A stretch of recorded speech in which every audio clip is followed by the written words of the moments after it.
Hey, everybody. May the 4th be with you. And if we don't see you, good afternoon, good evening, and good night.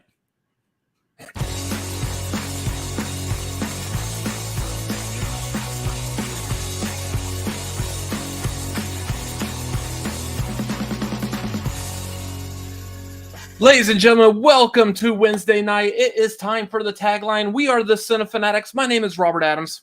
I'm Chris Adams. And I am not going to keep this up the entire, hour and a half, 2 hour long show, whatever it is. This is the tagline, the show where the tagline is the title. How is everyone doing tonight? Everyone's good? That's great. It's fantastic. How are you doing, Chris? Barely talked to you today, but cool. Anyways, thank you all for being here. We got a great show tonight, or I guess it's great. I haven't seen it. I haven't jumped ahead forward in time I don't have like a DeLorean or anything that hit 88 miles an hour at 1.21 gigawatts. That's the wrong movie. It's Star Wars Day. Why are you talking about a DeLorean for? What you should be saying is that you don't have a Millennium Falcon to make it through the Kessel Run in 12 parsecs. Isn't that like a unit of distance and not a unit of time? It's whatever you want it to be, baby. Hey! Yeah. Okay. Hey! So, yeah. Pulling a Vin Diesel, showing up late and not knowing their lines. Good job, Garth. We appreciate you here. Yes, we are running a bit behind tonight. And we are family. Family.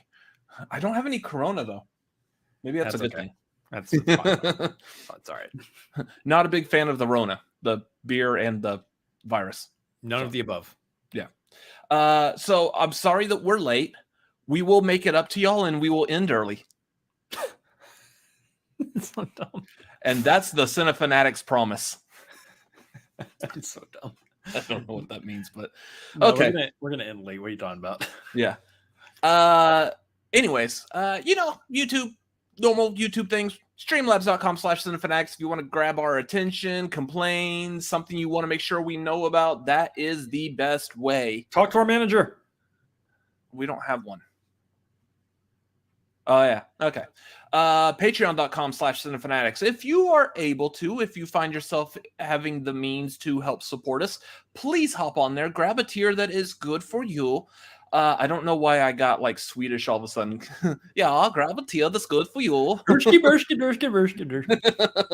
I'm gonna start making food with like real hands and throwing stuff around the kitchen. I do that anyways, actually. Never mind. I need to start a cooking show. That was a weird thread through line of thought. Hey, ADD, click in. Welcome to the ADHD show, starring me. And sometimes my brother, but then coming back to me, and then back to my brother, and back to me. Anyways, Patreon. Doctor, that's not your life. I know. What stuff is coming up? Well, we have the Patreon trivia hangout night is going to be Monday the 16th. That'll be like 7 Pacific, 10 Eastern. That'll be that Monday night. I believe it's the following Monday is going to be the monthly watch along. We will be doing Top Gun. So it is available for streaming, I believe, on Netflix. So we will stream and watch that. That'll be Monday the 23rd, 7 Pacific, 10 Eastern. Yep. So no poll this month. We are just flat out watching Top Gun as the watch along. Yeah. Getting ready for Maverick. Yeah. Upcoming shows. Of course, there's going to be a Doctor Strange review tomorrow. So keep an eye out for that. We are going to go see it tomorrow night. I cannot wait because all the reviews that I'm hearing so far sound fantastic. Everyone's saying this is definitely going to be like the MCU horror. Big push or a whole lot of... If you love Sam Raimi, you're going to like this movie is what I'm trying to say. I do love Sam Raimi, and I'm going to like this movie. I like Spider-Man 1 and 2. Yeah. Oh, yeah. You're a huge fan of the Evil Dead trilogy also. I like Spider-Man 1 and 2. That's great. Anyways, so Doctor Strange review will be up sometime tomorrow, so keep an eye out for that. The end of this month, I don't have a hard date yet because we're still working some things out, but we will have the marquee at the end of this month after Top Gun Maverick. Why is it going to be after Top Gun Maverick, you may ask? Well, I'm glad you asked. Let me respond to that inquiry with a response. It's going to be Tom Cruise action movies. After much deliberation and trying to figure out how exactly are we going to do a Tom Cruise marquee, because he's been in billions of films. He's got a lot of movies. Lots of deliberation, lots of like heavy vocal deliberation. Thanks to friend of the show, Vernon, helped us decide that we should do action movies. So we are going to be tier ranking all the Tom Cruise action movies. That will be the weekend after Top Gun Maverick comes out, so we can include Top Gun Maverick in on that. So that will be happening. We will have more information as we get closer to that, but be prepared for that marquee episode. Otherwise, I think that's all the housekeeping stuff coming up. Housekeeping. I could have sworn there was like one more. Oh, yeah, there is one more thing. If y'all have seen the thumbnail over the past couple of weeks, including tonight's thumbnail, up there in that corner, you see it says this is episode number 98. Countdown to episode number 100. We've got next week, and then the week after will be episode 100 of the Tagline. We have thoughts and plans and stuff in motion to make that a very fun, exciting, overhyped episode. Way overhyped. I love the Streamlabs delay between the two of us, because I'm like, yeah, I'm just going to take a drink of water and expect my brother to take it over. And there's like a 5-minute pause. I left that there intentionally this time. Yeah. It's so good. Anyways, that will be, today is May the 4th. So that will be, as of right now, will be Wednesday, May 18th, will be the 100th Tagline episode. Lots of fun. Maybe some special guests. Who knows? Definitely some fun things gonna happen during overhyped. That. So yeah. Anyways, make sure you come back for that. That is 2 weeks from today. So, anyways, Chris, how are you doing? 2 weeks from today, provided nothing catastrophic happens in either one of our lives. Oh yeah, that's a given. That's dark. How am I doing? I've been just wonderful. I've been feeling rough the last few days. Yeah. Everybody who knows this knows what I've been going through. Some weeks I'm actually feeling pretty good. Like I was feeling pretty good about a month ago or so. I was doing really well. This last week, no. No, I don't feel good. Hey, does he feel good? No. No.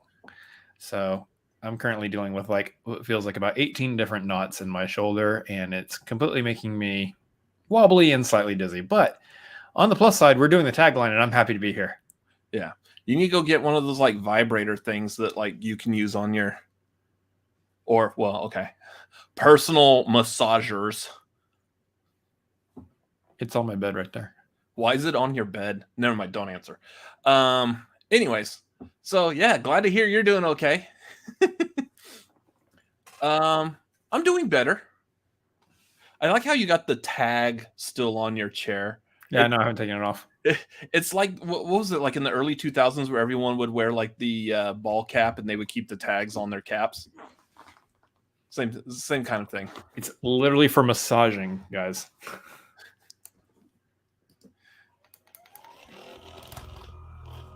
Oh yeah, get that deep tissue in there. Oh yeah. It's for like, self-pleasure, but like a painful kind. Like get it closer up on your neck and talk again. Ow.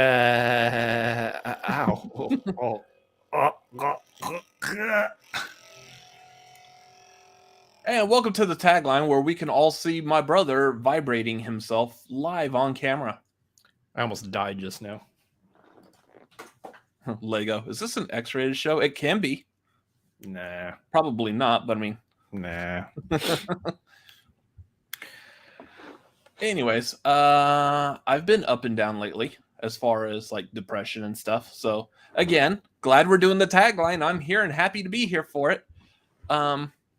What's funny though, and I'll bring this up when we get to the movies watch. I've only watched one movie this past week, and it was a night that I really wasn't feeling well, and that was the best choice of a movie to watch that night. And I can't wait to talk about it here in a minute. But And now you need to watch the sequel. And there's a sequel, and I might actually watch the sequel tonight, just because I want some, like, I don't know. I'm watching Star Wars tonight. What the hell are you doing? Well, we'll talk about that when we get to the movies watched. Otherwise, yeah, still doing all right, ish, but pushing through because we have to. Let's push it. Let's push it real good. Let's push it. I still love that commercial with them pushing like the lawnmower, and then they showing like the Lamaze class, or the one was giving birth, and they're like, "Ooh, baby, baby." While she's trying to give push it. I was like, so good. That's whoever came up with the idea. Whoever came up with the idea for that commercial, genius. Water is good tonight, y'all. Super good. I like make him sitting there in silence. Anyways, before we get into like movie news and all the rest of the stuff talking about movies, let's talk about something that I feel like we need to, or at least I feel like I need to get off my chest. God, do we have to? Yes, we do. This Moon Knight show was, oh my God. It was great. So last night or today, depending on when you watched it, was the finale of Moon Knight. No spoilers, I guess. No, there's spoilers. You want to talk of spoilers? Y'all have had enough time to watch it. Okay. I'm probably not going to spoil anything, because really my thoughts and feelings are going to be now that we've seen this final episode is of the entire series, which I feel like started off great. I love what Oscar Isaac does in this. The switching between personalities was fantastic. I think the costumes and everything looked good. The effects were good. But I think the series as a whole, kind of like what you've been saying this whole entire time, is this series should have been released all at once. People who didn't watch this episode by episode, that waited for it all to come out so they can binge watch it at once, great decision. I feel like this fell flat. It didn't really do much. There wasn't too many stakes at risk in this, no more than any other regular Marvel thing. Ooh, the world's gonna get destroyed. Cool. We got one hero with like one like little cult thing, and there was no real ties. Okay. There was no real ties to the greater MCU. Nothing to really bring it back and connect it to everything else we've seen before, which I feel like may have been intelligently done. Just in case this one show doesn't succeed, doesn't do well, Marvel could be like, well, okay, that was a one-off. We'll never see Moon Knight ever again. But yeah, I kind of felt like I needed like the higher stakes. I wanted to see like the bigger, how it affects the rest of the world. I do like, this really isn't a spoiler, but I do like going back and looking in episode 5, and it is also in episode 6. There's like little QR codes that are on the wall in the mental hospital that if you scan it, it takes you to like Marvel's website, where it gives you like a free digital comic of Moon Knight versus Kang. So we were talking about, or you were saying like they should do some kind of like tie-in to Rama Tut and Kang and stuff, since that's where they're going. Yeah, just I really like that little nod, even though I don't feel like they actually did like a full-on nod to Rama Tut or Kang. But yeah.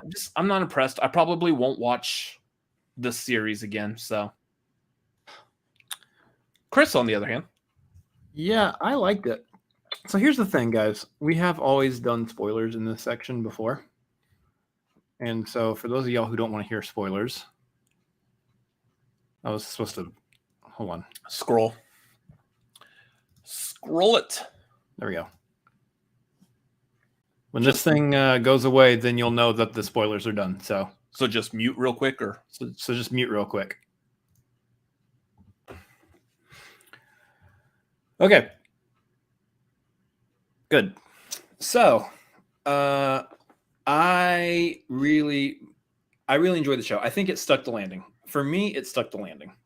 It was what I expected in terms of there being a big CGI boom boom pow fight at the end, but it wasn't what I expected in that I wasn't expecting Amit and Khonshu to be part of the big boom boom pow fight at the end. I don't know why I wasn't expecting that. I probably should have. I got a Black Eyed Peas song stuck in my head now. Thanks. That's your fault. My I had no humps. part of that. It was my humps. Wow. So next joke is 2000 late. So anyway, the thing I liked the most about this last episode is how well they flipped back and forth between Mark and Steven. Partly in that you watch them just effortlessly, boom, boom, seamlessly switch between the Moon Knight and Mr. Knight costume. Which, can we talk about, first of all, that whole action sequence? I think that's the standout moment in the show for me, in this episode for me, is that big action sequence where they're fighting Arthur, and they're switching back and forth between that Moon Knight costume and the Mr. Knight costume, and then you got, like you were telling me off camera, Mr. Knight did the whole like almost a recreation of the old boy. Left to right to left. There's a part where he's like running through a corridor, just taking fools out. Like when he turned into Mr. Knight, the camera switched perspective, and it was filmed like, essentially it looked like it was filmed by an entirely different director and cinematographer. It just changed everything. And it looked like the old boy, where he's taking people out with that hammer going left to right. Yeah. So that section was awesome. The whole action sequence was awesome. The fact that Oscar Isaac has been able to, one, switch between two different personalities enough to make us feel like Mark and Steven have been two completely different individuals this entire time, which was great. But also be able to wane in and out of the emotions that each one would be having.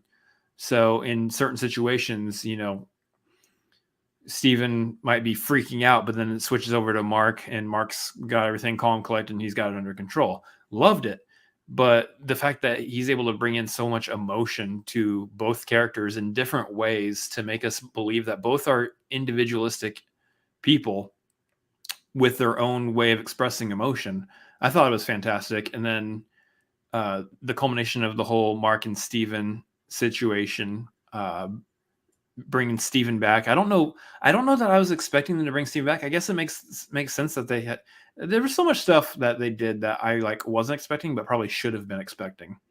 I was just trying to figure out how are they going to bring him back to life and do the final battle and tie everything up, and how are they going to do all this? And they did it. But the other one I want to talk about, and Garth brings it up here. Probably shouldn't flash stuff on screen if people are muting, but whoops. Anyway, that part I really liked is Layla becoming the avatar for Tawaret, and her getting the costume and essentially becoming that Scarlet Scarab. So I thought that was a fantastic addition. I thought the fight with Moon Knight / Mr. Knight and her being a part of it at the end was amazing. And anything they do with Moon Knight in the future of the MCU, I want her to be along for the ride every step of the way. I want her to be present with Moon Knight. It's not Moon Knight by himself. She is there too. Because she was awesome, and I loved the combination of them. I thought the special effects were great. I thought Amit was intimidating. And when they did the whole kaiju thing, I was like, okay, we're in it. We're going for it. All right. Loved that part. And then the last part that I really want to touch on that I really, really loved is that we went back and did a little bit in the psychiatric institution, hospital, ward, whatever we're calling it. Mm-hmm. Which, by the way, I don't know if you noticed, but the office that he was talking to therapist Arthur Harrow in is the same room that him and Layla were investigating before, just painted over white. Interesting. So like a room from his like compound or something. They were both in, but it was just painted over white. It's the same set, which was kind of cool. But what I liked about them going back there is it reinforced my theory, which was as they were talking about in the last episode, I believe it was, where therapist Arthur was saying, hey, you know, maybe this whole world with Ahmet and Khonshu and all that is just your safe space that you've been running to in order to protect yourself. And the real world is you're currently in this, you know, mental institution. When the reality of the situation was that mental institution was the safe space that he created to run to feel safe from everything else that was happening in the world that was crazy. Everything regarding his mom, everything regarding all the trouble that him and Mark were currently in, Steven and Mark were currently in. I loved that. I thought that was great. And then they did that little bit at the end where they were like, and by the way, we're solving this. We no longer need to come to this place anymore. We've got a handle on everything. I accept my alter self over here. And I think we're good. I think we got a handle on this. We are both aware of my history. I no longer need the safe space. I thought that was a great, great touch. And then I think the last thing that we need to talk about in regards to this episode was that post-credit, which is why I have this scrolling on the bottom right now, because they've been hinting at Jake Lockley the entire time, the third personality of Mark. And we talked about this also. I pointed this out. Every time in the past where Mark and Steven switched back and forth between those personalities, he just did a brief whoop, throw the head back, boom, new personality. Or like we saw in this episode, they just seamlessly switched back and forth with them during the fight. Every time that we see him do the full blackout thing, where like the whole thing gets choppy and jittery or whatever, and then like he wakes back up and some violent, horribly violent act just happened. Fools got wrecked. That's been Jake. That was Jake back in the Switzerland episode, where it happened multiple times in that episode between Steven and Jake. And now like we saw it come back in this episode where both Mark and Steven were like, that wasn't us. That wasn't me. It's been Jake the entire time, which is great. I love that. I love that we've had him there the entire time. I know a lot of people are also saying that they're kind of upset that the camera's cutting away from the action and we don't get to see the fight or whatever.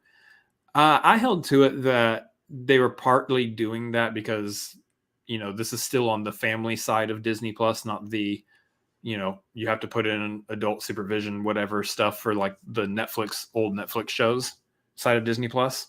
So they probably wanted to keep it still, you know, well, to still keep it where everybody could watch it. We don't want to see these horribly violent acts that they apparently do. But also, from what I hear, it's also apparently that they just wanted to hold stuff back and save it all and build up a reveal. So they didn't want to do all the intense action sequences with Jake. They wanted you to just see Jake later, which is what they did in the post-credit scene. And I thought that was amazing. I thought the way they handled it was amazing. He looks like him, according to like images that we know of Jake Lockley in the comics. He looks exactly like him, and I thought that they handled that fantastically. Also, to note that they gave him both the Spanish accent and he was speaking in Spanish, which was actually like tying into Oscar Isaac's actual roots, actual cultural heritage. Which was really cool because, you know, you have Steven who was speaking in British, speaking with a British accent. And then you have Mark who was probably just normal American. And then you had Jake who was speaking with the Spanish dialect. So I thought that was really cool. Really neat way to handle it, and shows us that there's still more to do with Moon Knight in the future, whether they actually decide to do a second season or put him in a movie or something at some point. So yeah, they did a lot of like Easter eggs in this. So I noticed a lot more Easter eggs this time than I did in the previous episodes. Like the name of the psychiatric hospital or whatever that Harrow was in at the end was named after like one of the artists. Then there's like the limo at the end that Jake is driving. It's actually a limo that's typically driven by Steven, I believe, in the comics. So Jake, well, maybe Jake is driver, a cab driver in the comics. Yeah. So yeah, Steven doesn't drive it. He typically is the rich guy riding around in the limo. Yeah. So yeah, nice little nods and stuff there. I want to see if they do continue using him in the rest of the MCU, how exactly he's going to be in there. Almost certain that there will be when Kang becomes more of a villain, more prevalently known in the MCU. That's probably where we're going to see Moon Knight pop back up because of that connection between Kang, Ramatut, Egyptian. All of that will bring back Moon Knight. So we'll probably see Moon Knight pop up like in a future like Avengers movie going after Kang or something. But that's what I would expect. Anyways, any other thoughts on Moon Knight? Well, like Garth was saying, to limit him to a few seconds was rough. I understand why they did it. There's a lot that they were trying to do to balance between Steven and Mark. I understand why they limited Jake to a final like post-credit reveal so that they can say like, okay, now that we got Steven and Mark solid, we got them on solid ground with each other. Now we can dive into the third personality and make a whole story around that at some point. So I understand why they did that. I think I actually think it was kind of a smart move. Yeah.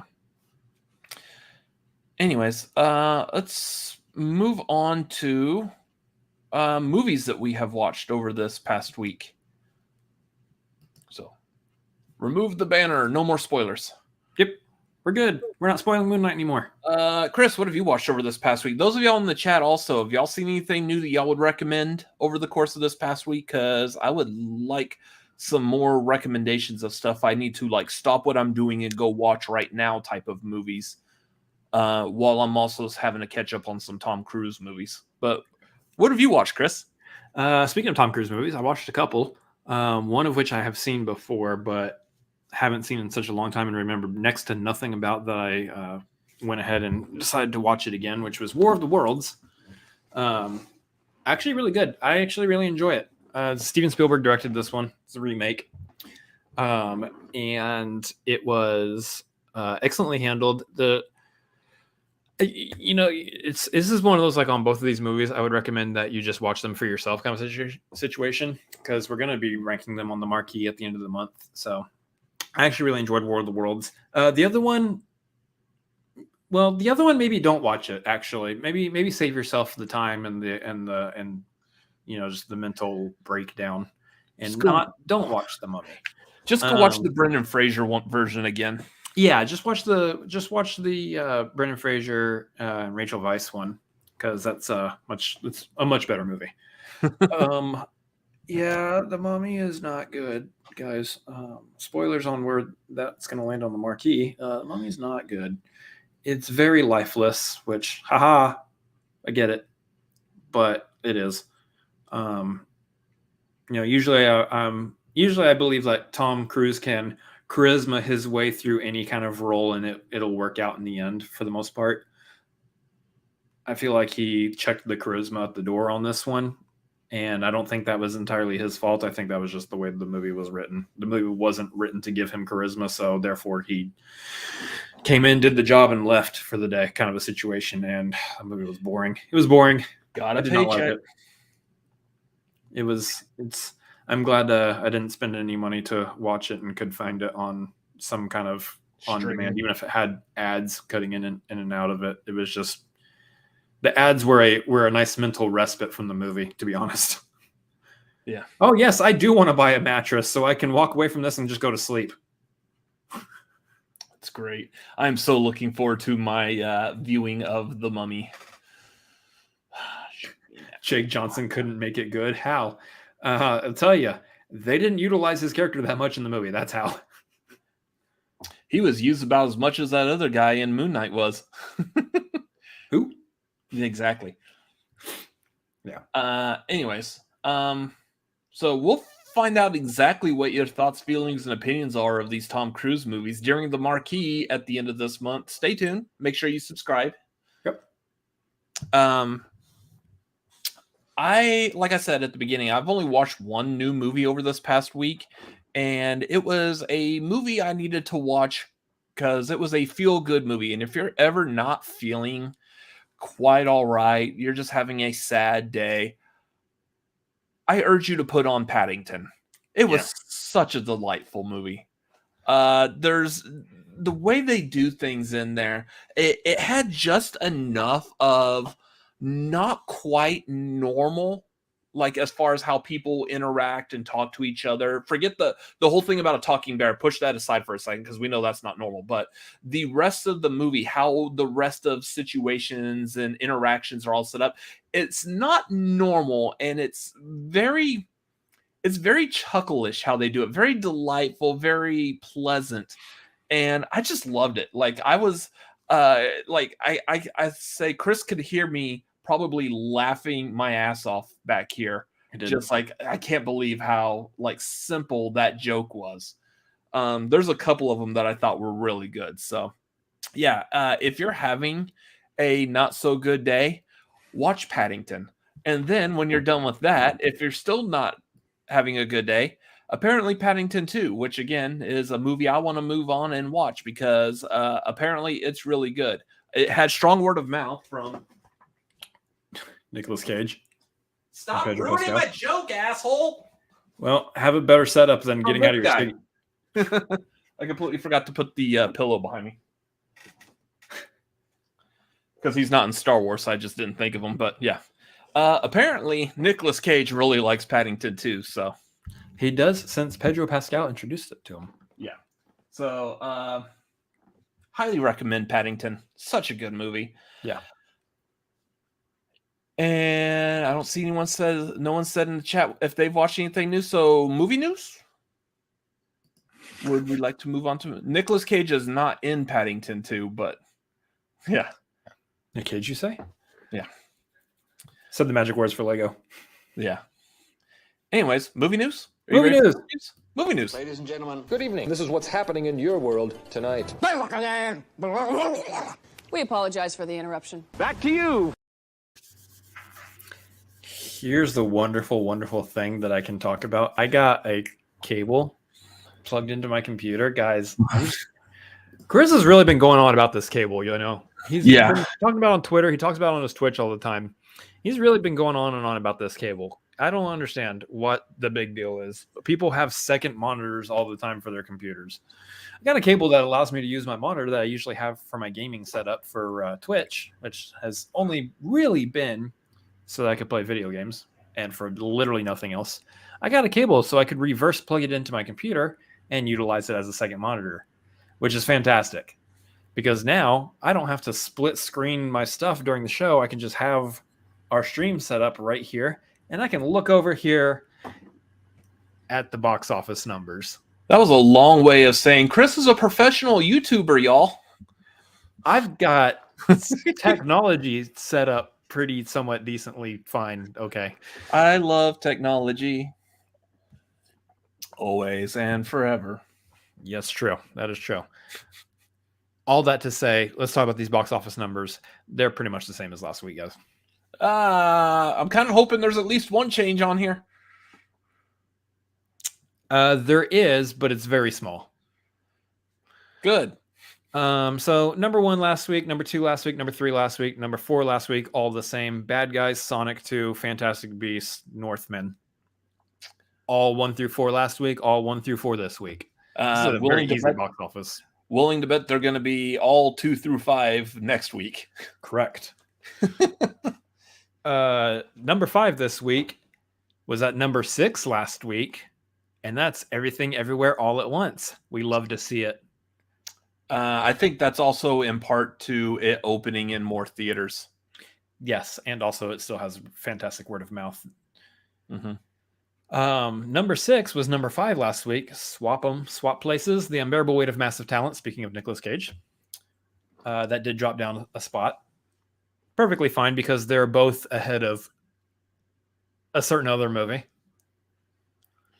Number 7 was number 7 last week, and that's The Lost City. Number 8 is a new release, Memory. Seems like a smaller movie. Because I don't know what it is. No, I remember hearing about this. Oh, really? You have memory of this? I do have memory of this. Was that? I want to say that was one of the. And if y'all in the chat know it or whatever, or if you're just pulling it up, googling it real quick, I want to say that was one of those like Christian-made movies. Oh, is it? Yeah, like from Pure Flicks or something like that. That is not correct. Is it not? No, it's from Open Road Films, and it is a Liam Neeson action movie. So, oh, that's right. Okay, nope. Tells you everything you need to know about that. I have a particular set of skills. I can pray really hard. The Lord is blessing me through my fists. Silence? Yeah. No, shut up. An assassin for hire finds that he's become a target after he refuses to complete a job for a dangerous criminal organization. Right. A remake of the 2003 Belgian film, The Memory of a Killer. Memory is a cat spinoff. I appreciate that joke, Garth. Number 9. Here's your Christian movie. It's Father Stew. Number 9 is Father Stew. Dropping from the number 8 spot last week. I don't know if that's fully a Christian movie, but it's not one of the ones like I'm describing. But no, but I was talking about like a Christian movie, like it stars like Kirk Cameron or Candace Cameron Bure or whatever her name is. She's not really. Is she in Christian movies? I don't think she does that. Like I know Kirk Cameron does, but no, she's been too busy with Fuller House. But anyway, number 9 was Father Stew, and number 10 gonna find its way right out of the top 10 this next week. God, please tell me it's gonna fall the fuck off the chart. Get the fuck off of the from number 9 to number 10. No. For some reason, it made more money this last weekend than Ambulance. No, go away. Why did it make more money than Ambulance? Ambulance is a far superior movie. And Ambulance was just all right. But it's still a far superior movie. Yes, as someone who's seen both Ambulance and Morbius. I didn't say it was Morbius yet. It's Morbius. It's Morbius. Yeah, Morbius is at number 10, and it will probably be number 11 next week. God. I hate that movie. So here's your top 10. Not a whole lot of activity happening. Nothing too big. A Liam Neeson action movie, which if you've seen one, you've seen them all. That's hitting the number 8 spot as a new release. Especially lately. That's about it. Got a couple other new releases, but they're all smaller movies. Yeah, they're all smaller movies, and they're all in various spots further on down the list. So anyway. So let's move into some actual news. Some of these are pretty light. There's not really much to unpack in these, but like just maybe like a little bit of discussion on some of this. The big one that shocked the entire world this past week that I'm just dumbfounded that they're not doing this. It was reported that Aqua's Barbie Girl song will not be in the Barbie movie. Somebody is completely screwing up. And that's not my opinion as someone who wants to talk about movies and enjoys pop culture. That is a pure hard fact. Somebody fucked up on this. Why are you not putting the Barbie Girl song? Now, I know kind of like what some people would say, I think, Chris, you brought this up before, is because of the whole, when the song came out, there was that lawsuit with Mattel and stuff, that we don't like the fact that you're essentially making Barbie sound like she's not as wholesome as Mattel would like their dolls to be viewed. So there was that whole thing. So real quick, in summation of that, I believe that Aqua ended up winning that because it couldn't be construed as a parody, much like all the Weird Al songs, which, by the way, if y'all saw the trailer for that Weird Al movie that's coming out, that looks good. That looks really good. Anyways, beside the point. The reason I really am thinking that they should have put this song in the movie is because this song goes hand in hand with this. The second that we said, or we heard there was going to be a Barbie movie, everybody immediately thought the song's got to be in this movie. It is a part of the pop culture zeitgeist of Barbie. Like it has to be a part of it. Even if Mattel originally doesn't like it, this is one of those that it's now so popular that I guarantee you Mattel's opinion of it has changed. They're like, we still don't like it necessarily, but it's a part of our... So you ready for me to have a dissenting opinion to absolutely everything you're saying? Well, no, because what I'm saying is not an opinion. What I'm saying is exactly what has happened in the world. It's just accepted as being a part of Barbie culture now. But there's certain aspects that you're presenting as an opinion, which is, I bet Mattel's opinion has changed on this. No. Two things. One, if it has, we probably would see this song in the movie. Second thing, we don't know the tone of the movie. Well, the song might not actually fit the tone of the entire movie at all. We just seen the poster, and we think based on that poster, maybe, but we have no idea what the tone of this movie is going to be. Is it going to be a full-on comedy? Is it going to be something where that Barbie girl song actually thematically fits? Who knows? We don't know yet. We don't have a trailer. So I love the idea of everybody getting all up in arms over this. And I'm like, I'm not really shocked. I'm not really surprised or shocked at all that this is the case. I get the idea as far as the tone. That I absolutely agree with. That, yeah, it's, if they are doing something serious, if this is supposed to be like a portrayal of a modern businesswoman who just happens to like all of her stuff being bright pink, if that's what they're doing with it, then it would absolutely not make sense for her to be like walking down the street, carrying bags of like shopping bags and briefcases and whatever she's doing, just powering it up, walking down the street while we're hearing "I'm a Barbie girl" or however they sing it. It doesn't make sense. That I completely agree. But yeah, that song could fit into anything. That is a hill I will die on. Yeah. I've got a copy of the Batman. I'm going to retool for you real quick and send you, Lego, and then you can tell me if that still is true or not. Oh, I was going to go even the step further. I was going to like cut it into like the in sequence of Schindler's List. Like, let's just go like full 9 yards here and let's see how well Barbie girl fits into anything. Like, oh my God, that's so awful. Speaking of Liam Neeson, so bad. Come on, Barbie, let's go party. I have a particular set of skills that make me fantastic at partying. Yeah, so no, I'm not shocked at all that it's not going to be in the movie. Yeah, maybe if the tone is still is upbeat, then maybe we can be like, all right, Mattel, then it seems like the last issue would be just Mattel said no and vetoed it, in which case I would argue, get over yourself. I'm trying to remember. I distinctly remember an example, and I can't remember it this second.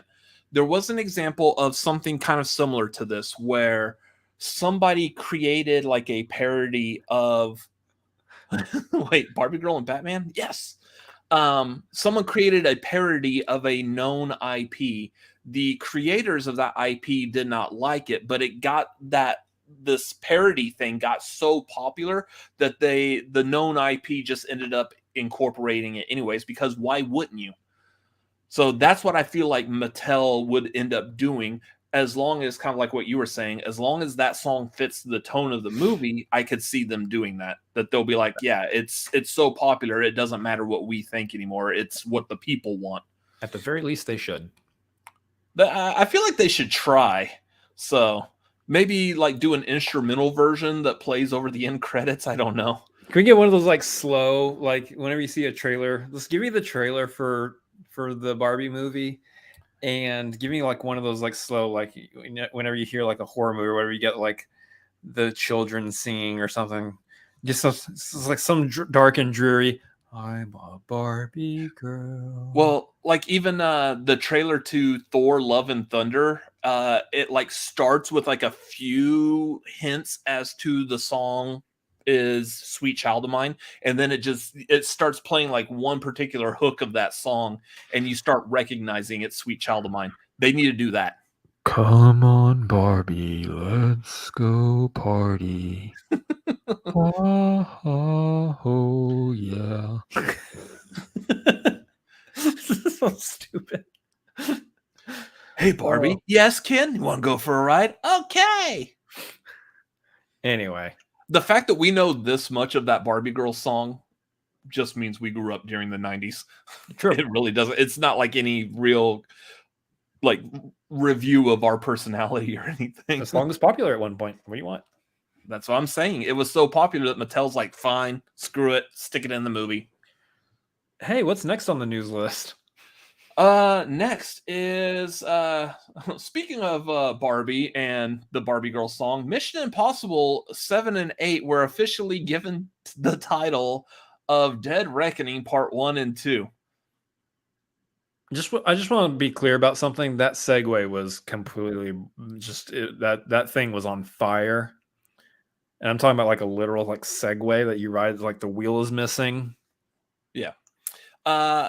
So speaking of segues, what do you think of this Dead Reckoning title? Like, so I'm actually curious. Did we actually get any kind of confirmation that this is absolutely the last Mission Impossible movies? Like they're actually trying to tie up the series now? They're tying up Ethan Hunt's storyline. I think the Mission Impossible franchise itself will continue on. I think that they were talking about coming back and doing a TV show, but it's not going to feature Ethan Hunt as the lead character, which is fine because like Mission Impossible was a TV show. But being able to still have that same world that you can play in, I think is the idea that they want to keep with. That they say they're doing we're wrapping up Ethan Hunt's storyline, probably wrapping up the majority of the storylines of the characters that we've known in these movies. Maybe a couple of them will transition to the TV show just to transition the product over.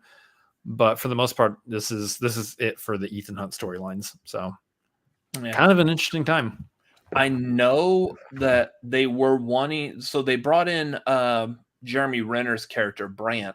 They brought him in as hopefully going to be like taking over for Ethan Hawke, and like that way Tom Cruise can kind of retire from Mission Impossible, and that Jeremy Renner's character becomes the lead character carrying the series from then on. I feel like how many times has Jeremy Renner been put into a position like that? Didn't he do that with like the Bourne Identity series also? I don't know, but here's the thing. I think you got Moon Knight on the brain still by saying Ethan Hawke. Did I say Ethan Hawke? Who was I trying to say? Ethan Hunt. Yeah. Okay. So Jeremy Renner was not in. I don't believe he was in the last one or two Mission Impossible movies. He wasn't in the last one because he was tied up with Endgame. Okay, so do we know for sure he's coming back for these? I don't know if that's been confirmed. I don't know. I mean, so like they brought him in to kind of take over for like the Bourne franchise, but it does not look like he's, or if he is, it's not like known. It's not official. So he may pop up like in a cameo or like a post credits type of thing. Yeah, I'm not really expecting that as a plot line or a storyline, honestly. I don't think that they're going to do like a Mission Impossible 9 or 10 or something at some point sans Ethan Hunt. I think just the movies themselves are, kind of donezo. After the Ethan Hunt storyline wraps up, they're probably going to focus on the TV show, and then they're probably just going to stick with that. But I'm looking over the cast of Dead Reckoning Part 1. So I see like a lot of people who have been a part of the series for a while, like Tom Cruise, Ving Rhames, Simon Pegg, Rebecca Ferguson. They do have listed Haley Atwell. Mm-hmm. So what I'm wondering is if they may be trying to do that again, kind of like what I was saying, bringing in Jeremy Renner to be someone who could take over the series from Ethan Hunt. If Haley Atwell could be a character that could take over and become the lead of the Mission Impossible movies. She definitely has the star power, the charisma. Yeah. She has the ability to do that. She doesn't currently star in any kind of major franchise other than like if she still pops up every once in a while for cameos in the MCU at some point. But otherwise, we don't see her doing like anything else. So this would be a really good role for her if that's what her character is meant to be doing in these movies. So, yeah. Again, I don't think so. I think they're just going to probably focus in on just the TV show. I don't think they're going to touch any more Mission Impossible movies after this. But anyway, the title of Dead Reckoning is an interesting one. It's an interesting combination of words. believe that was actually like one of the names of like the buses or whatever that they fortified, like in Dawn of the Dead or something like that. Yeah. I can't remember if it was Dawn of the Dead or Land of the Dead, but they did something like that where they fortified like a giant bus, armored it up, stuck weapons in there, and then they called it Dead Reckoning. Take over. He's over 50. So bring someone in their 30s. Yeah, didn't he get enough action in Hawkeye? Wasn't the whole storyline of Hawkeye how tired he is and how ready he is to be done? Yeah, it's Land of the Dead that Dead Reckoning is from. So yeah, that's the only real nod or mention of Dead Reckoning that I know of in movies. But I guarantee this has nothing to do with the Land of the Dead, Dawn of the Dead zombie series. So whatever. Solid side path there. Mm-hmm.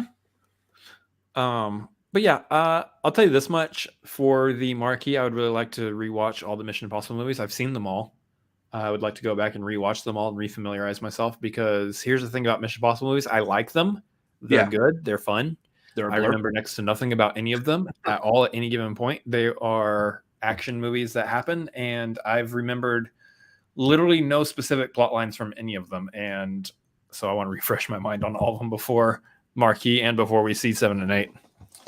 But you got to remember Henry Cavill cocking his arms. I remember that. It was in the trailer. Anyways, yeah, they all kind of like after pretty much I would say like Ghost Protocol on, kind of they all blur together. There's like set pieces that I remember, like Ghost Protocols where he's climbing the Burj Khalifa. And then I remember again Henry Cavill in that fight in the bathroom and stuff. But yeah, that's roughly about it. I might remember like bits and pieces of some other things, but I don't remember which movie they take place in. He was hanging onto an airplane at one point as it was taking off. Yeah, I don't remember which one that is. Is that Fallout or Rogue Nation? Or I think that was the latest one actually, but whatever. Yeah, I'm gonna try to go back and do that as well. That way, I can give an accurate description of it when we do the marquee of them. Yeah. So, anyways, next movie news. Adam Sandler has announced that I don't know if he wants or if he's officially signed on to do the next Safdie Brothers movie, which the last one was Uncut Gems, and he was fantastic in that. That whole movie was amazing and super anxiety driven. Just, I like this. I like Adam Sandler. Anytime Adam Sandler's done something outside of like a Happy Madison production, I feel like he's done really well. Yeah. Like Punch Drunk Love was really good. Uncut Gems was fantastic. Like I completely forgot that was Adam Sandler. I love seeing comedic actors take on serious roles and actually like knock them out of the park. Like we see a semi more serious role. Will Ferrell in Stranger Than Fiction is a big one for me, because that was like, oh, Will Ferrell can actually act. He's not just playing a goofy character the entire time. Jim Carrey has had multiples of these with, The Truman Show, The Majestic, Eternal Sunshine of the Spotless Mind. Like he's had multiple opportunities to do those kinds of roles too. I love it. And then we obviously see Adam Sandler in Uncut Gems, which was an absolutely amazing role for him. The movie itself feels like a movie I shouldn't like, both it and Good Time. I don't feel like I should like either one, but I do. There's just something about them, just the way they're made. I was just like, I like these movies, and I don't feel like I should. I really enjoyed Good Time. It was a really, I don't know how to describe the experience watching it. It was very enjoyable. I'll say. it was an enjoyable moment. It was. Yeah. So, I mean, here's the thing with Uncut Gems. Like, of course, I'm down with seeing Adam Sandler do a Safdie Brothers movie again. I'm also just down with seeing another Safdie Brothers movie because I like their style. It's very unique. It's very, like you said, anxiety driven. It's very aggressive in a way, and I like it. So I'm into the idea of Adam Sandler coming back and doing another one. I'm curious as to what the story might be, but yeah. And I do want to watch Uncut Gems again. Like, I do not. I might be in the mood for that.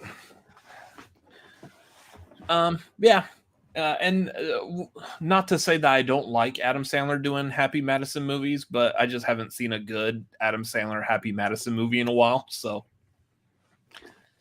I think I've seen more of his like dramatic acting and enjoyed that a lot more than his Happy Madison comedic roles. Oh, come on. You're not down with the Hubie Halloween? Haven't watched it. Did not look interesting, but I don't know. So let's get to like the two pieces that really kind of contribute to what we were our main topic tonight. One of these we kind of discussed last week was that Justin Lin has stepped down from directing Fast 10 or Fast X, whatever you want to call it. Fasten your seatbelts. Yeah. And so last week we were talking about how like they were already like in the middle of filming. The fact that he stepped down means that it's costing production delays a lot of money to not film anything, to not shoot anything with no director. So I think I made the comment of like, yeah, I guarantee you this time next week, we're going to be like, yep, here's the new director. Yep. Here's the new director. Apparently, Louis Leterrier has signed on to direct Fast 10. And I'm a little worried. I'm a little worried that you don't know how to read French. Leterrier. I'm worried that I don't know how to read French now. Good job. He hasn't had a huge track record of like doing amazing films. Some of the stuff he's done have been watchable, like The Transporter. He did the 2 Transporter movies. Those are enjoyable, but they're not like huge, massive, like bringing home the bacon type of movies. He did 2008's Incredible Hulk in the MCU, so he can handle big franchise type movies. But the thing is he hasn't had any connection to the Fast and Furious movies. This is his first one, and this is now a massive franchise with a ton of history, and we're just bringing in some random person now. Lego. French names, I get it. Yeah. Yeah, and that's what I say. He's proven he can do a franchise movie, but this is a movie that's in its 10th iteration in a franchise, and he has no experience with this franchise before now. Not only that, but he's coming in when it's already started filming. Yeah, so I'm a little worried how this is going to be. That, and I will say, in my opinion, these Fast and Furious movies are really starting to just like the last one, F9. I saw it in the theater. I think I started trying to watch it at home since a couple of times, and I was like, I'm bored, and like I want to turn it off. There's nothing interesting about it. I think I've seen like some people on Twitter or whatever say that like pretty much like the 7th one was probably like the last good one. And I'm kind of thinking along the lines of that. I know 8 had some good points to it, but by the end of 8, I was like, this is when they got what's his face? Deckard. When Deckard Shaw is running through the airplane trying to save Dom's kid, I was like, this is getting a little too stupid. And then at the end of that one, isn't he like invited to join the family for food or whatever? Like, we're just collecting people out here now to just be a part of the family. I've tuned out entirely to what you've just been talking about since you said that you thought the ninth one was boring and there was nothing interesting about it. Are you telling me that John Cena riding a zip line for 400 miles through a city isn't interesting? Because that was some damn good filmmaking. It would be if I saw him do that, but I didn't see him do that, so it's not an interesting movie. Like, we're in the ninth movie, and all of a sudden we're gonna bring up another relative to Dom and Mia. Like, oh, that's right. You didn't see him do that. It was just a zip line moving 400 miles through a city on its own. Yeah, like boring. Like, you didn't love when they strap? No, because I was expecting them to do that anyways. At that point, they had become a parody of themselves. To the point where was they were joking. They were even calling it out in their own movie.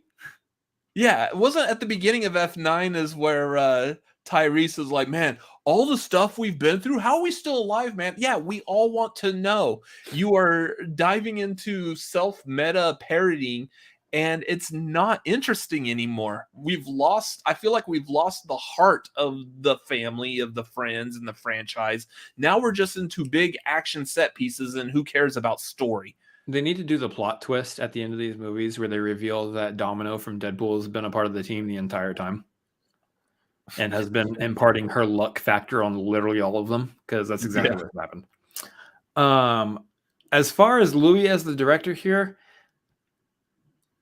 I don't have really any huge feelings about this one or the other. I think he's a very fine director for an action movie. I think he's very capable of doing an action movie if he wanted to. But that's the problem. I think he's just fine. I think the saving grace here is that they could almost get any director, as long as that director knows how to direct action, which he does. As long as they know how to direct action, they're going to be just okay. Because again, we are in the 10th installment of this franchise. Everybody who's on the crew, both in front of camera and off, knows how these movies get done. They know what they're supposed to look like. They know how they're supposed to feel. He's coming into a family, so to speak, that's been a family for quite a long time. So between that and, we have like studio influence, of course, as always. I don't see any reason why these two movies don't turn out to be at least just okay, like F9. I could give you one reason why. Vin Diesel seems to be really shooting himself in the foot with this. I mean, it sounds like, according to Justin Lin, Vin Diesel was the reason that he stepped away from the project. We already know that The Rock stepped away because of Vin Diesel. So kind of like the fact that this franchise is ending, because it just does not sound like Vin Diesel is a joy to work with on these anymore. Well, he's also the other factor that's probably going to keep the series as much of a pain as it is.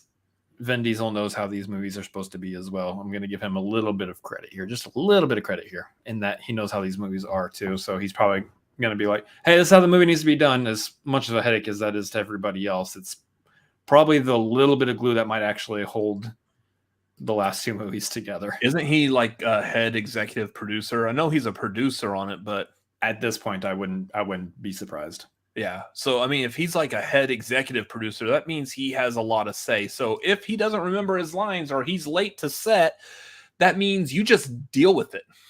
Yeah. And that sucks from a creative standpoint. Yeah.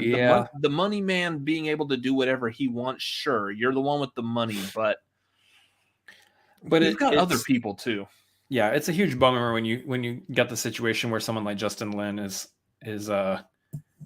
being bumped out or feeling like he needs to leave because of it. Cause he did a great job on these last few movies. Like, say whatever you want about where the story was going, the direction, whatever. He still has done a fantastic job controlling the action and giving us fun blockbuster movies to go watch. So, I think, like, Justin Lin has done good on the series overall.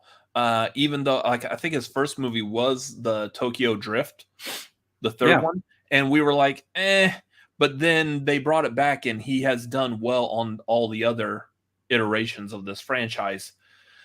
I just really like. You saw that video, the video of him of Justin Lin sitting there with Vin Diesel off to the side, and Vin Diesel's like, "We're having a good time on this movie, right?" And he's like, "Yep, we're having a lot of fun." Hey, Justin, do you think this is going to be the best one yet? And he's like, "Sure, yeah, sure is." And apparently that video was like the day before or whatever. He just like, yeah, I quit. Yeah, it's so funny. Like the Vin Diesel is like diesel gas at the gas station. Not for everyone. It makes you go. It keeps you going. It's not for every ride. Yeah. Anyways, we did get a Streamlabs in from the family saying we would like Robert and Chris to join the family, the Addams family. No, I refuse. Like, we haven't heard that enough. We're not that Addams family. We only have one D in our name. Yeah, we're not double D's over here. Anyway, yeah, so as long as he's not coming in and going, hey, we should actually retitle the movie. It's going to now be Fasten Your Seatbelts. Aha, it's a funny joke. No one's made that joke before. Fast 10, Dead Reckoning. That would actually make more sense, I would say. Fast 10, Dead Reckoning. And then they could go get that bus that I was saying from Land of the Dead and just put NOS in it and just ram it through a bunch of people. Exactly. That'd be great. Exactly. I'd watch that one. Right? Yeah.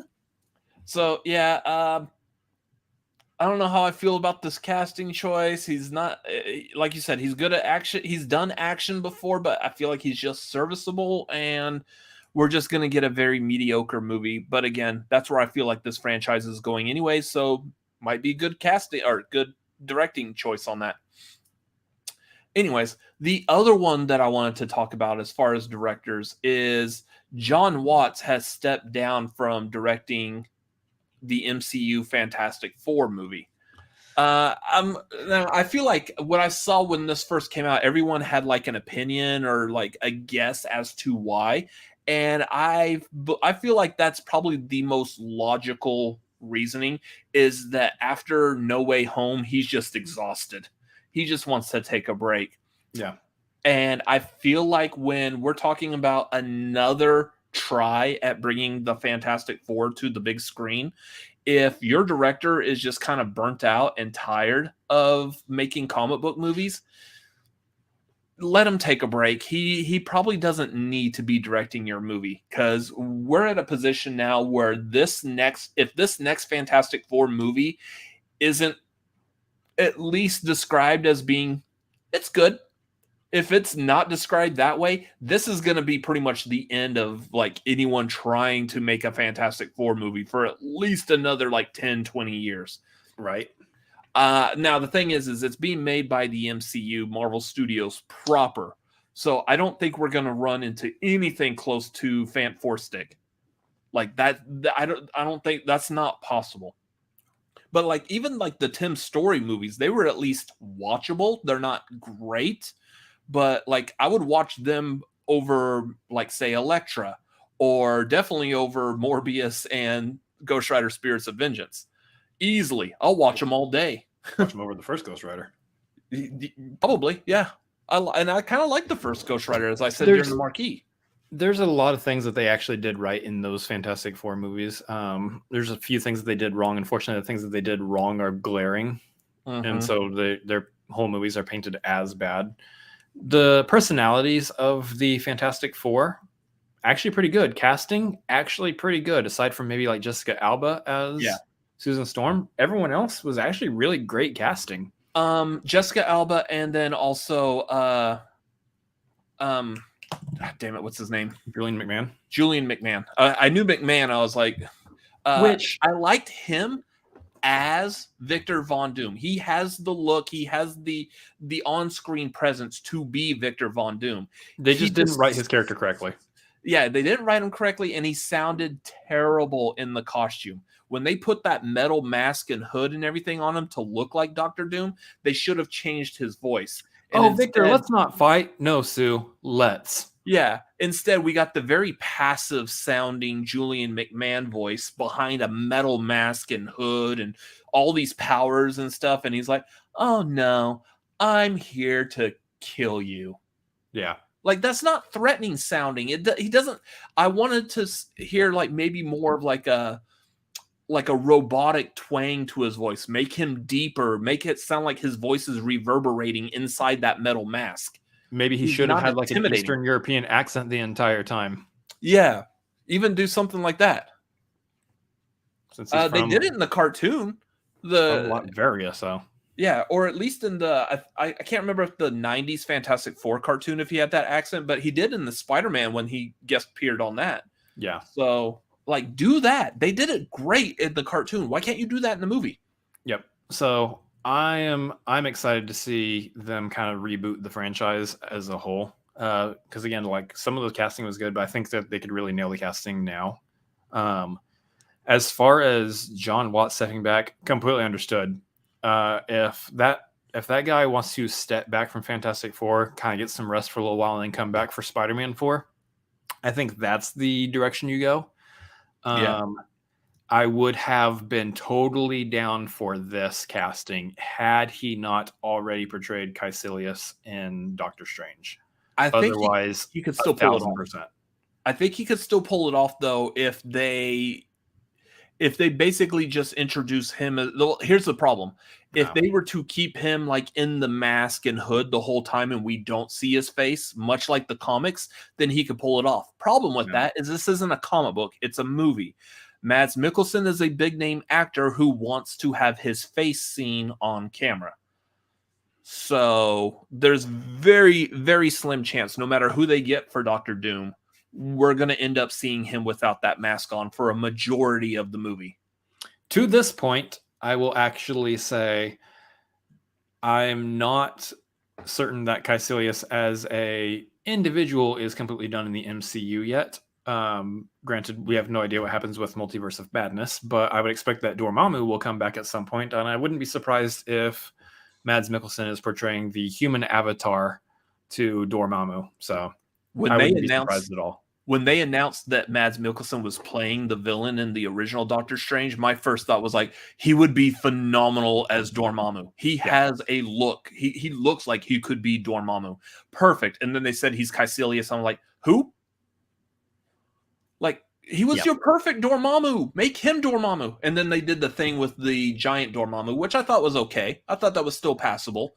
But yeah, Multiverse of Grindelwald. Wait, aren't those movies a multiverse of Grindelwald? You know what? Here's the thing.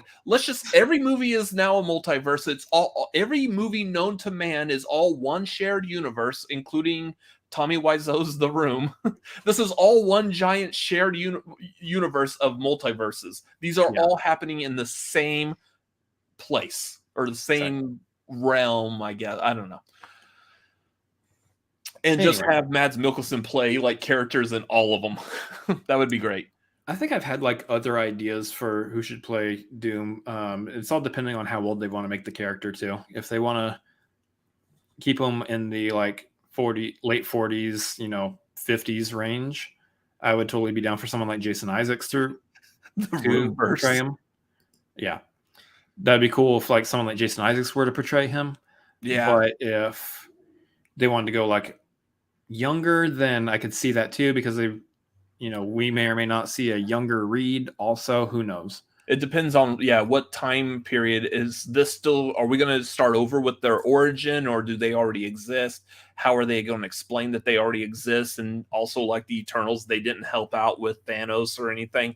So yeah, I'm curious as to how they might handle that. But I feel like once we know who the cast is of this, I feel like we'll have a pretty decent idea of what direction they may go. I think the cast is going to help really like clue us into the ideas behind it.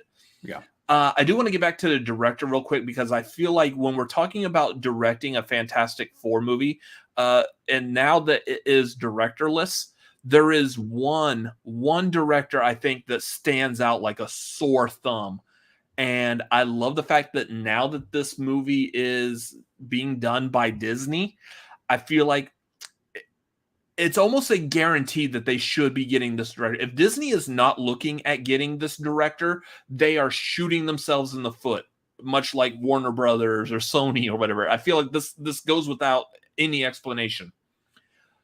Brad Bird. Brad Bird is your pick? He's already directed the most perfect Fantastic Four movie. That's why they won't do it. No, that's why they need to do it. It's, He's directed live action. He's capable of the storytelling that was used in The Incredibles while also directing live action. Yeah, I think that is the most perfect director at this point. I think that's a very good idea in terms of, well, we really can't get anyone else. Brad Bird makes sense. Let's just go for Brad Bird. He would be who I would go with before looking at anyone else. I would go with who did I say? Who did I put up on the Twitters? I said Bryce Dallas Howard would be fantastic. The other gentleman who directed a couple Mandalorian episodes, is it Rick Famuyiwa? He would be he would be really good. And then of course, just Justin Lin's free. He's not doing Fast and Furious. He'd be fine. He has experience with families.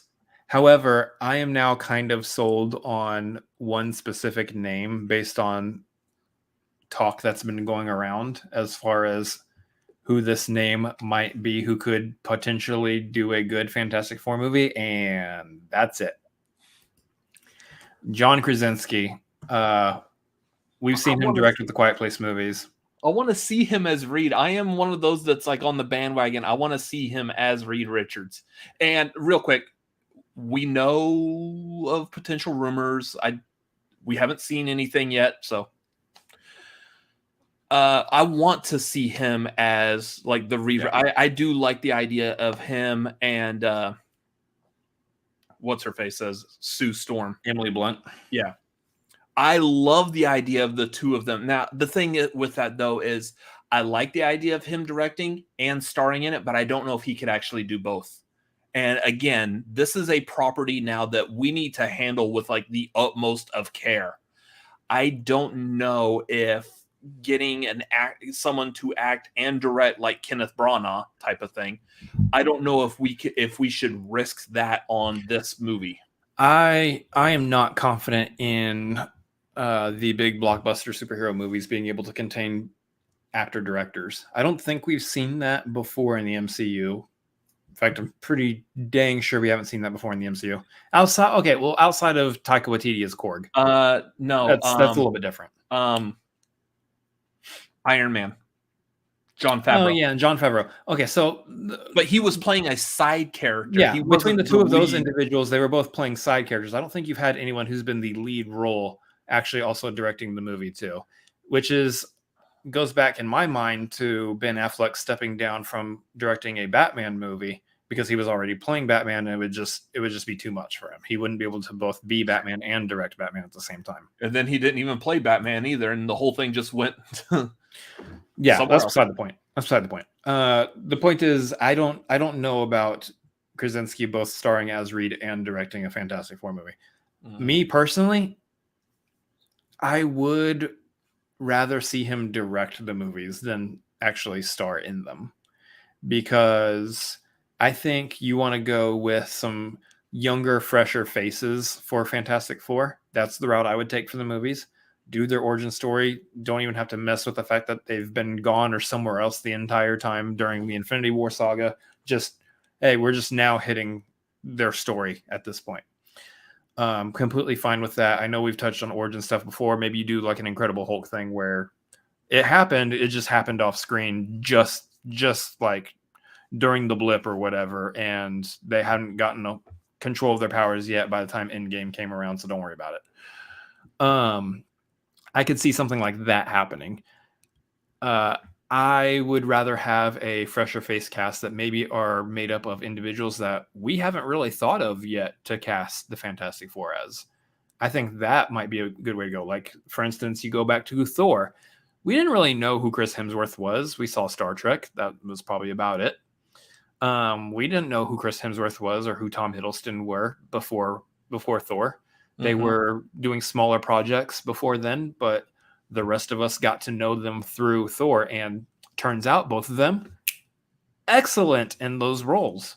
That's the kind of casting I expect to see for Fantastic Four at this point. I don't expect to see like big name A-listers taking over the roles, except for maybe like Doom. So because you need to have gravitas behind Doom. So Jonathan Peck here in the chat is saying, again, we're talking about like maybe Justin Lin, since he has that family. But it's like, plus he directed the first paintball episode in Community. Here's a connection there, though. Community was also a lot of episodes were done by the Russos. So there's a connection there that like maybe the Russos might push and say like, hey, go get Justin Lin. He just dropped out of Fast 10.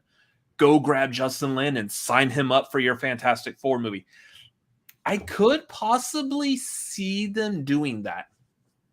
And I don't know, like, the problem that I have with Fantastic Four is, in my mind, that movie, that franchise is so high on a pedestal that it needs to be handled very delicately with gloves on and everything. Just treat it like it's a mint comic book from like 70 years ago that's worth like millions. Like, you treat it with the utmost of respect. I don't know, when you look at a property like that, your personal connection to that property as a movie, you put it in a way that I don't know if you could say anyone. You could tell me like Steven Spielberg is going to come in and direct it, and I'm like, I don't know if I would trust Spielberg with that property, even though like I know Spielberg would probably do a very serviceable Fantastic Four movie if it wasn't being done by Marvel Studios, because Spielberg's one of those that you let Spielberg all over that movie, and you just let him do what he wants to do with that. Okay, you don't tell him or give him any guidance or anything, right? But like I say Spielberg just to put it in perspective of like even a director who you say like you trust anything this director does, Christopher Nolan or Damien Chazelle, for example. If they're making a movie, you're going to go see it because you know this director, you trust this director. Even people like them, I don't know if I would trust with the Fantastic Four, but it's because of how much that Fantastic Four means to me.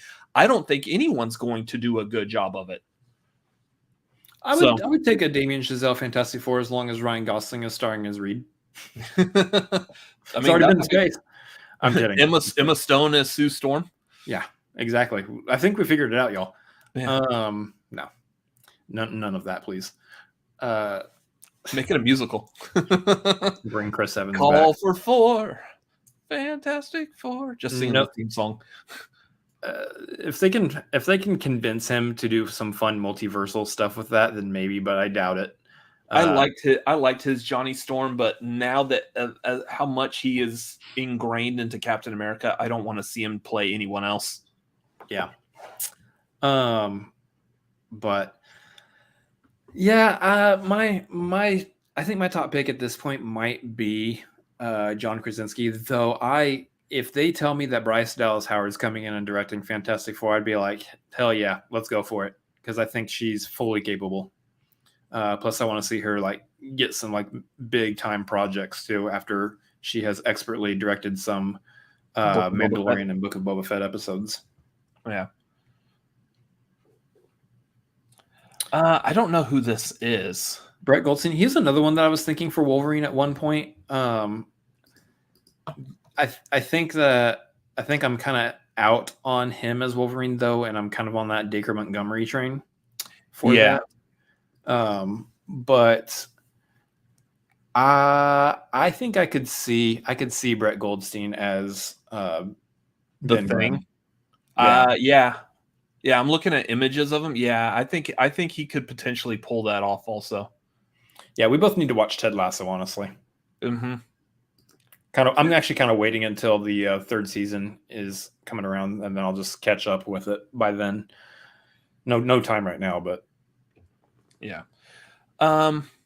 But yeah, the fan casting as far as Fantastic Four, I think we've done fan casting for it before. I think like back when we first started the Cinefanatics, we did like a 20-30 minute long episode because we had no concept of how long YouTube videos should be.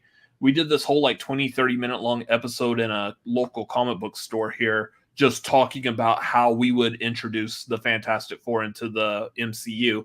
What's funny is since we've done that episode, almost every YouTube channel that does anything having to do with movies has tackled that at one time or another. Everyone wants to fan cast Fantastic Four and have a theory about it. So it's also everything that we said in that episode is completely obsolete at this point because the MCU storyline is completely different than what it was by the time when we filmed it. I don't even remember what we said in that. I need to go back and watch it. I do remember like how I thought they should introduce the Fantastic Four, and I still actually kind of stand by that idea of bring in like Galactus and Silver Surfer first, and that's how we get introduced to everything. But I don't think it's going to happen. Yeah, I don't think that it's going to happen that way, although it does make more sense now that we've had Eternals and Guardians of the Galaxy. We're used to outer space stuff. I feel like that is more reasonable now, but I don't know if that's the direction that they're going to go with it. Yeah. Especially because for that to be Galactus and Silver Surfer, we would have heard something about it by now. So anyways, just a lot of nerdy comic book talk there, y'all. So do you have anything else in regards to this, or we'll wrap it up for tonight? I don't think I have too much more left to say. This is good casting here. Blake Lively as Sue Storm. You know what? Jonathan Beck said Glenn Powell is Human Torch. Depending on how young they want to go, I would actually argue that he might be a pretty decent read, to be honest. Depending on how young they want to go with the Fantastic Four cast. What have I seen this guy in? He looks familiar. He's in something coming out. He's in Top Gun Maverick. He's from Austin. Yeah, he's in Top Gun Maverick. Okay, he had a small role in Dark Knight Rises. Mm-hmm. He's like a year older than me. So, I mean, if they want to go with like an early 30s Reed, I could see that. I could see that being the case. And I would probably actually go with him as Reed. And I would pick someone like a Tom Holland age range for Johnny Storm. Yeah. I think that would actually be a lot better. Go with the somewhat fresh out of high school to mid 20s for Johnny Storm. Yeah. Glenn Howerton is Reed. I could see that also. He's one of those, like, it's hard because I'm so used to seeing Glenn Howerton as comedy. Mm-hmm. Like doing the It's Always Sunny in Philadelphia. I've seen him in a couple of things where he's playing a straight or serious character. Like that horror movie, The Hunt, that came out. He had a small role in that, and he was very serious in it. But yeah. There's a lot there that can be done. Gosh, I know at one point I was thinking like Alice Eve for Susan Storm, which, you know, she had a good look. You know, I was thinking originally like Patrick Wilson for a younger Hank Pym, but maybe he might have been a good Reed at one point. In fact, I think I was definitely thinking about him as Reed at one point, but I think now we're looking at potentially going like early 30s for at least Reed and Sue, and then going a little bit younger for Human Torch for Johnny Storm. Yeah. Anyways, let's go ahead and wrap this up tonight. A lot of talking going on there, and that was very delightful. But it's time to wrap this up this evening. Tell me about it. Real quick, going back over what's coming up. If you are a part of our Patreon, we do have the movie trivia hangout. Will be the Monday the 16th, 7 Pacific, 10 Eastern. So hop on the Patreon, join us. For that, you need to be at the Maverick tier. Go figure. We should have really made like the watch along also the Maverick tier, but whatever. The movie watch along this month will be Top Gun. That will be on Monday, the 23rd, 7 Pacific, 10 Eastern. So hop on the Do tier if you want to be a part of the watch along. That is coming up. Tomorrow, expect our review of Doctor Strange. We should have like our quick, like immediately out of the theater, like 2-minute review up on this channel, up on Twitter, spoiler free, of course. So be on the lookout for that tomorrow evening.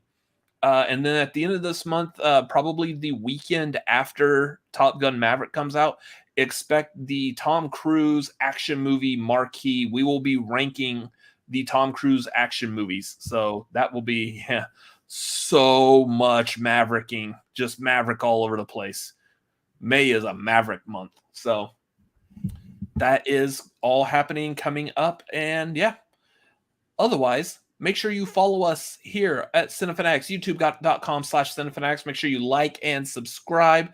Follow us on Twitter, Instagram at Cinefanatics MLP. You can follow me personally, Robert Adams MLP, Twitter, Instagram, and Letterboxd. And then, of course, my brother. You can find me at Chris Adams MLP on Twitter, Instagram, and Letterboxd, as well as over at twitch.tv/Chris Adams MLP. We're playing all sorts of games and stuff over there, having some fun. Schedule's a little weird this week, so if you're wanting to tune in, I might be doing a couple hours daytime at some point tomorrow and or Friday.